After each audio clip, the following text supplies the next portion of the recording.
You have to figure out how to distribute it. You want $61 billion. The pushback is the job of the federal government is not to make up your budget shortfall for you. That if you have to make hard cuts, make them. Everybody's going to have to make hard cuts. This is a hard time. Why should they give you everything that you need so that you don't suffer any impact when they're not going to be able to do that for everybody?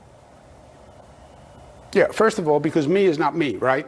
They just did funding for corporate. Why didn't they say that to the millionaires? Why didn't they say that to the big corporations? Why didn't they say that to the other business corporations that they funded all around the country? So we'll bail them out. We're having a discussion about budget priorities and what the federal government should do for you right now. That's an ongoing discussion because this is going to take time. You're going to have problems for a while and you're going to have to make hard choices.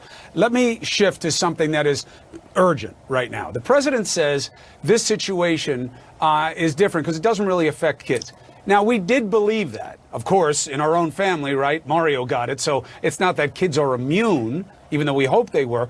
But you now have over 100 cases of something that we don't even really know what it is. New York pediatric multi-symptom inflammatory syndrome, like Kawasaki disease, but not Kawasaki disease, may be related to COVID-19 because 40% tested positive for antibodies.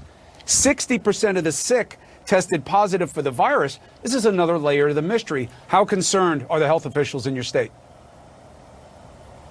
Very much, very much. And look, this is important. First, the point is this virus has been ahead of us all along. It's beaten us at every turn, Chris. When it first started, it was coming from China. But it turns out it didn't come from China. It came from Europe. And nobody even knew. And we sat here letting Europeans come January, February, March. 2 million Europeans came, and they brought the virus with them because it had moved from China to Europe, and we had no idea. Then, if you had the virus and you had the antibodies because you recovered, you would be immune, right? You were supposed to be immune. Now they're not so sure that you're immune. And then kids, the good news was kids couldn't get it and it wouldn't bother kids. Well, now we're not so sure. What we're finding in New York, but you watch, it's going to be true all across this country and all across this world. It doesn't present as a COVID case. It doesn't present as a respiratory illness, which is what COVID normally is. It's an inflammation of the blood vessels and then an inflammation of the heart.